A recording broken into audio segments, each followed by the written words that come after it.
The night my bank app refreshed to zero, my hand started shaking so hard I dropped my phone. One moment I was checking my balance before bed. The next I was staring at a number that didn't make sense. Because it wasn't there, my savings, my college fund, every dollar I'd earned working double shifts and skipping parties. Gone. And the only person with access besides me was my dad. I didn't scream. I didn't call him. I didn't cry. I lay there in the dark, listening to my heart hammer, realizing this wasn't a mistake. It was a choice. 2 weeks earlier, he'd sat across from me at the kitchen table, jaw tight, asking, no telling, me to pay my sister's $25,000 debt. She'd racked it up on credit cards and bad investments, and he wanted me to do the right thing. I said no, calmly, respectfully. I said I'd help her find a plan, but I wouldn't empty my future to fix her mess. He'd smiled thinly and said, we'll see. So I stayed silent.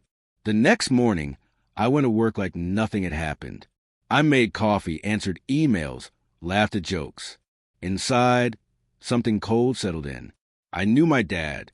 He believed obedience was love and sacrifice proved loyalty.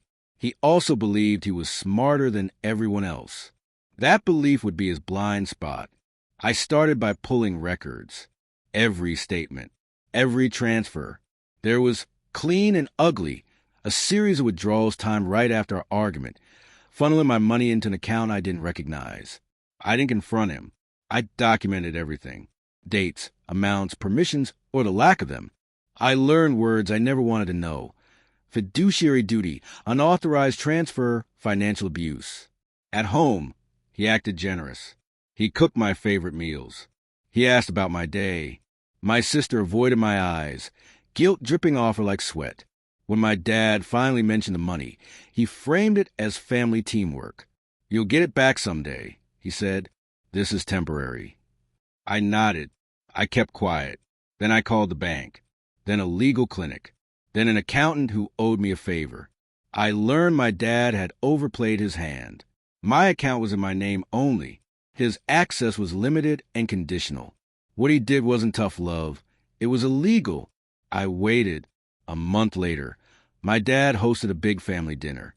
Aunts, uncles, cousins, everyone who mattered to him. He loved an audience.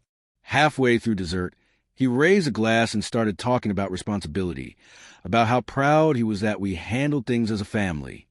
That's when I stood up. I didn't yell. I didn't accuse. I thanked him for teaching me about money. Then I pulled out my phone and calmly read the transfer dates, the amounts. I explained how my savings disappeared after I refused to pay my sister's debt. I explained that I had already filed a report and the bank was investigating. I mentioned casually that the accountant confirmed the transfers couldn't be justified. The room went silent. My dad's face drained of color. My sister started crying. Someone asked if it was true. I handed my phone around. I still didn't raise my voice. The aftermath was swift. The bank reversed what it could. The rest came back through a repayment plan my dad had no choice but to accept that he wanted to avoid charges. The family stopped treating me like a walking wallet.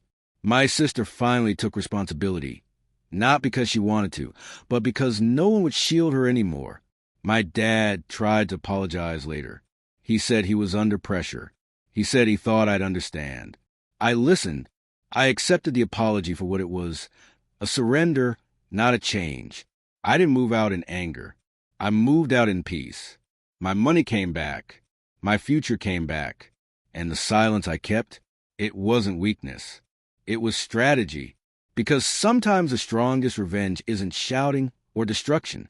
Sometimes it's letting someone reveal exactly who they are, then stepping aside while the truth does the damage for you.